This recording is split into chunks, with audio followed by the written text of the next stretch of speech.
Hello, this is Edward Lambert with another video about the six-element model for acupuncture. This video is going to present the climatic factors of heaviness and lightness in a six-element model. It comes from Chapter 8 in my ebook, Creating Life, about six elements. I will read as an audiobook. Heaviness. It is common to hear people talking about having a heavy heart when burdened with sorrow or guilt. The ancient Egyptians believed that a person's heart would be weighed against a feather upon death to see if they would be accepted into heaven.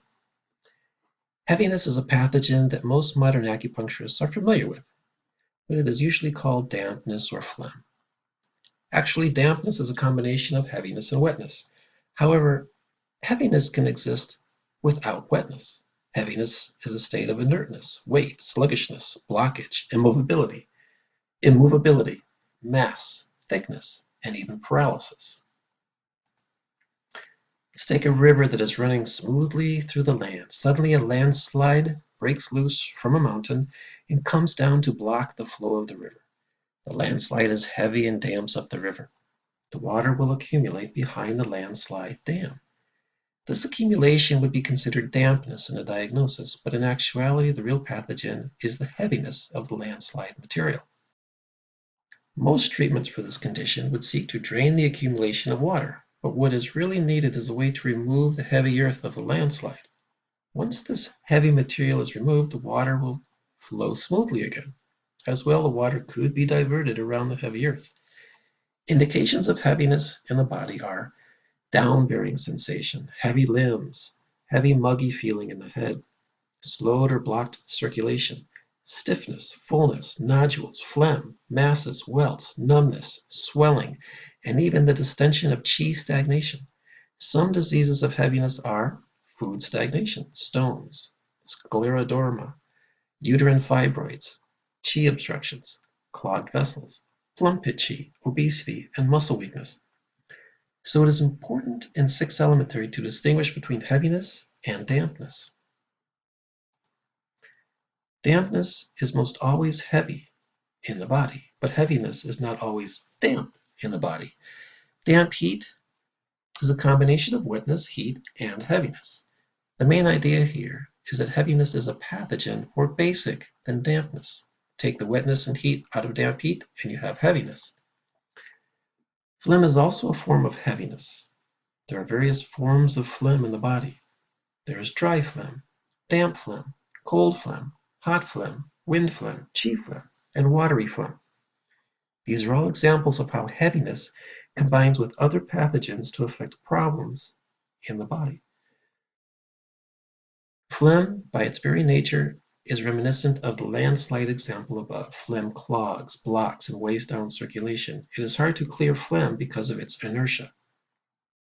Phlegm is normally produced in the lining of the lungs. It protects us against pathogens. Small amounts of phlegm can be moved out of the lung by the cilia. It is not too heavy in small amounts, but when the amount of phlegm accumulates, it may become too heavy for the cilia to move it. Then coughing may occur to expel it. Just as phlegm can cause wetness to accumulate and lead to dampness in practice, phlegm can also generate heat. Heat, like fluids, moves through the body with fire, blood, and normal metabolism. Phlegm obstructs the circulation of heat. Heat then accumulates in and around the phlegm blockage. Heaviness is a yin pathogen, so it has an affinity with the yin triangle. The solid nature of earth makes it the heaviest of all yin elements. Earth by nature is stubborn and inert. Earth tends to clump up and form land masses. In this regard, it relates to the formation of nodules and masses in the body. Just a note here is that people who like to sleep in the morning have an earth type nature. Many times it's an emotional earth type nature. Okay, back to the book. Normally the meridians spleen and stomach, these are the earth element, are primarily seen as the cause of dampness and phlegm in the body. Stomach 40, Feng Long, is the primary point for phlegm. These meridians belong to the element, earth, and show earth's association to heaviness. Whether the heaviness is felt in the limbs, head, lower abdomen, joints, jaw, eyes, throat, stomach, or wherever, the element of earth has an affinity to this climatic factor. Earth feels comfortable with the feeling of heaviness. The problem is that other elements don't feel comfortable with excessive heaviness. Heaviness is essential, but it must be moderated so that it doesn't interfere with other activities of the elements in the body. The body needs some heaviness to sustain itself. For example, there is an animal in the sea called the sand dollar. It looks like a little hollow plate. When the sand dollar is small, it puts sand inside its shell in order to weigh more. That way it won't float away. But as the sand dollar grows and gets bigger, its own weight becomes heavier. And so the sand dollar gets rid of the sand inside of it over time because it doesn't need the extra weight of the sand. Lightness. Now we'll talk about lightness. Lightness is the opposite pathogen to heaviness. When one thinks of lightness, they usually think of air. Light things are usually said to be lighter than air, whereas heavy objects sink and push downward, light objects rise and float upward. The pathogen most acupuncturists would say corresponds to lightness is wind. Wind tends to rise and float. The lightness of the wind allows it to move freely, to come and go like a breeze. When the wind pathogen floats to the head, one gets a feeling of being lightheaded. Dizziness is a form of lightness.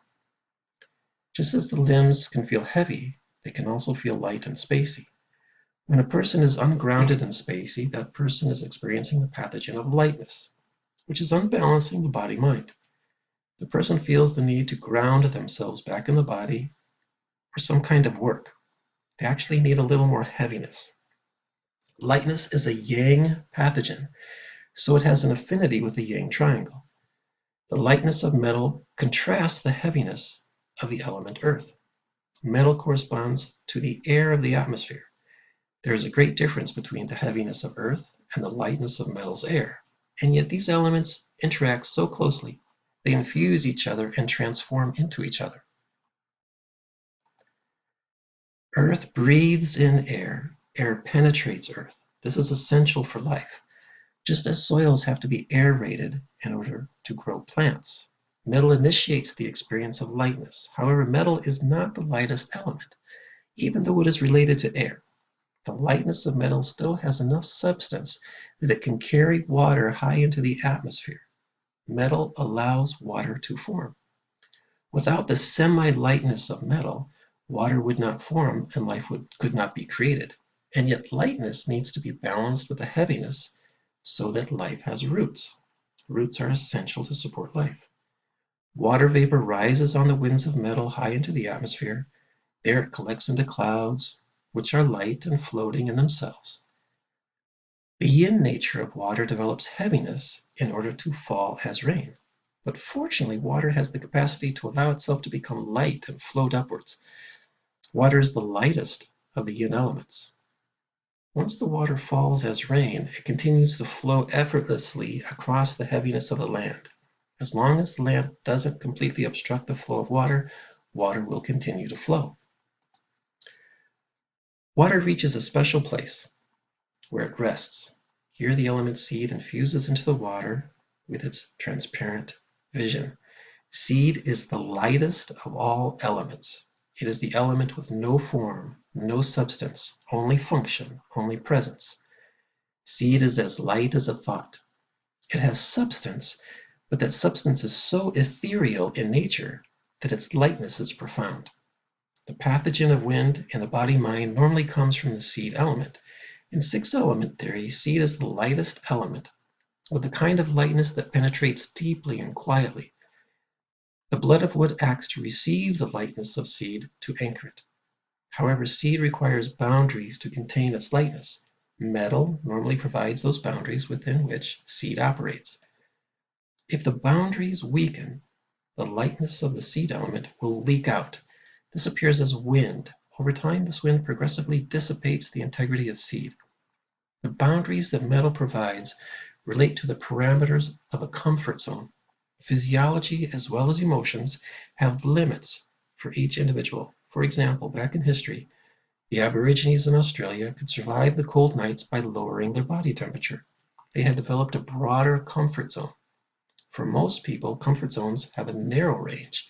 This is especially true in civilized society where temperatures and behavior are more controlled. If the comfort zone is too narrow, homeostasis becomes vulnerable to stressors in the environment. The solution is to develop healthy, sustainable parameters for one's comfort zones.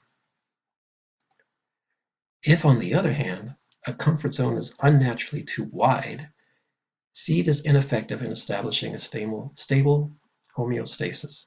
The activity of seed will become diffused. The result will be that the element wood, which follows seed in the six-element cycle, will not thicken.